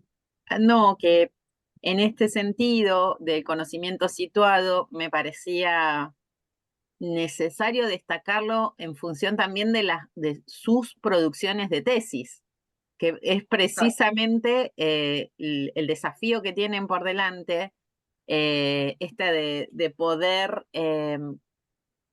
por un lado, objetivar, describir el lugar, los actores, las tensiones que hay en esa instancia donde están produciendo conocimiento, y esta posibilidad también de ponerlo en diálogo con otros, esta idea del pensamiento colectivo, pero fundamentalmente es la importancia de poder escribir las tesis desde sus lugares, y esto lo repito porque me parece que siempre hay una idea, esto de busquemos teorías afuera o veamos qué dicen otros, que sí es muy importante, en particular en el momento de armar el marco teórico y la referencia desde dónde escribir, pero en lo concreto son ustedes ahora quienes van a narrar, quienes van a escribir, quienes van a producir un conocimiento sobre un tema muy específico, sea ingeniería comercial, sea kinesiología, pero en esto insisto en el rol fundamental que van a tener y el desafío que van a tener, o que tienen, Sí. ya lo tienen. Sí, sí, y además eso que por ahí parece tan, para insistir sobre lo de Paula, ¿no? Que parece con esta idea que nos hemos que se ha encarnado, ¿no? De decir, bueno, si es objetivo, entonces tiene que desaparecer el sujeto de enunciación. Y en realidad un poco el esfuerzo es decir, la verdad que se puede conseguir hermosa objetividad. Si yo primero parto revelando los prejuicios que puedo, digamos, ya sabemos que el peor prejuicio es creer que no tenemos ninguno, pero bueno, no vamos a poder revelar todos los prejuicios que tenemos en relación al sujeto de enunciación, al objeto de estudio, pero sí es interesante ver ese esfuerzo de situar ese sujeto de enunciación que son ustedes y además el enclave donde están produciendo ese conocimiento. Porque se tiene que notar, esto que dice Paula, se tiene que notar desde qué lugar tienen la preocupación que tienen, ¿no? No es cualquier preocupación, no es con cualquier tipo de teoría, sino una preocupación que tiene una marca muy particular, que es la universidad donde están trabajando ustedes. Entonces, eso estaría bueno que se recupere como parte de un conocimiento situado, ¿no? Y que eso les permita ver esa clave de que se puede obtener objetividad justamente por donde la modernidad dijo que no debíamos ir, ¿no? Entonces, me parece que eso sería interesante. Contesto muy brevemente, Cristian, y mañana podemos seguir, pero te hago un adelanto de la película. Sí, el cyborg es una figura que utiliza en la década de los 80 Donna Haraway para disputar la pérdida de la capacidad política de ese momento histórico, ¿no? Ella entiende que se ha perdido parte de la potencia política, y esa pérdida de la potencia política podría permitirse, se lo permite pensar con esta ficción que es el cyborg, ¿no? Que sería este remedo entre máquina y humano, que parece demasiado ficcional, pero no lo es tanto, pero es una apuesta política. El cyborg es la apuesta política por la emancipación del pensamiento. Y ese cyborg termina generando una interesante discusión política, no los términos que quería José cuando reclamaba, y esto cómo se cocina en la calle, más o menos, en mi interpretación, pero sí tenía una potencia política muy interesante. Y el cyborg lo que termina pasando, sobre todo con lo que llamamos la sociedad de la información, es que se pierde por completo la subjetividad política como para generar un cambio, ¿no? Aparece otra figura que yo se las anoto acá, por si a alguien le interesa cuestiones más de sociedad de la información, es el INFOR o el AINFOR, que sería el reemplazo del sujeto del cyborg para pensar políticamente, pero con la terrible consecuencia de que las redes y el sistema informático, la sociedad de la información, nos ha desdibujado completamente como sujetos políticos, ¿no? Entre otras cosas, ¿por qué? Y con esto termina un poco la intervención, Cristian, discúlpame que sea breve con esto, pero ¿por qué decimos que en una sociedad de la información se pierde el sujeto político o la subjetividad política? Sencillamente porque una sociedad de la información atomiza a los sujetos. El cyborg es un sujeto político en la medida en que hay comunidad. Cuando la comunidad se pierde la potencia política de un sujeto, ¿no? Y el AINFOR, que sería este sujeto o esta esencia nueva humana que parece que somos en las redes, es la abdicación absoluta de una estrategia de emancipación política.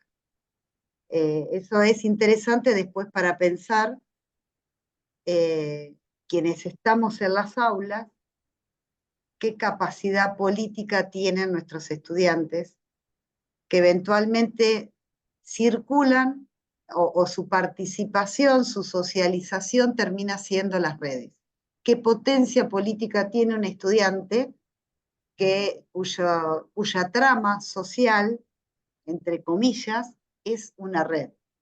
Eso es para pensar también desde el aula, ¿no? Y desde la gestión. ¿Con qué subjetividades vamos a estar trabajando o ya estamos trabajando hoy en día? Paula, querías decir algo. Podemos detener aquí para no comprometerles más tiempo. Sí, y mañana seguimos con Tecnoceno y con Sesgo, ¿te parece, Paula? Sí, de acuerdo. Sí, sí. Sí.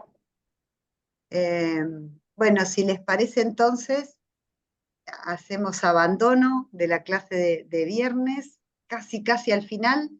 Mañana retomamos a las 10 y fíjense si hay algo que dijimos muy rápido en este finalcito, si quieren retomar mañana, si quieren preguntar mañana, y después de eso terminamos con la clase formal y empezamos con las cuestiones más prácticas de cómo terminar con el trabajo definitivo y cómo seguir de aquí en más con la sincronía. Así que, sin más que decir por mi parte, nos despedimos hasta mañana. Hasta De mañana, muchas acuerdo. gracias. Mañana a las Gracias, Mañana. hasta mañana. Chao, gracias, hasta nos mañana. encontramos. Chao, chao. Chao, chao. Chao.